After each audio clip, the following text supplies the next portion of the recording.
കലോത്സവത്തിൽ ഫലസ്തീൻ ജനതയുടെ ദുരിതം വിഷയമാക്കിയുള്ള മൈം ഷോ അധ്യാപകർ തടഞ്ഞു. കുമ്പള ഗവൺമെന്റ് ഹയർ സെക്കൻഡറി സ്കൂളിലാണ് ഫലസ്തീൻ ജനതയുടെ ദുരിതം വിഷയമാക്കിയ മൈം ഷോ അവതരിപ്പിക്കുന്നത് തടഞ്ഞത്. സംഭവത്തിൽ വിദ്യാർത്ഥി സംഘടനകൾ സ്കൂളിൽ പ്രതിഷേധിച്ചു. കുമ്പള ഗവൺമെന്റ് ഹയർ സെക്കൻഡറി സ്കൂളിൽ ഇന്നലെയാണ് ഫലസ്തീൻ ജനതയുടെ ദുരിതം വിഷയമാക്കിയുള്ള മൈം ഷോ തടഞ്ഞത്.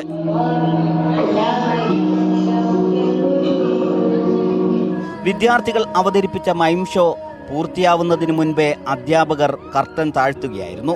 തുടർന്ന് ഇന്ന് നടത്തേണ്ട കലോത്സവവും മാറ്റിവെക്കുന്നതായി പ്രഖ്യാപിച്ചു. പൊടി പൊടി ഓറനിച്ചിട്ടാണ് നമ്മൾ നടത്തിയത്, അല്ലാതെ വേറെ ജാതി മതം അതൊന്നും നമ്മൾ നോക്കിയിട്ട. പക്ഷെ വീട് നടന്നത് അതൊന്നും അല്ല.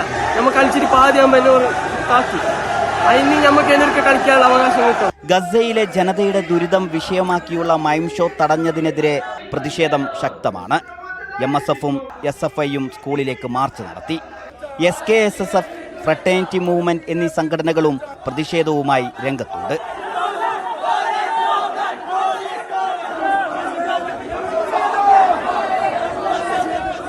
മീഡിയ 1 കാസർഗോഡ്.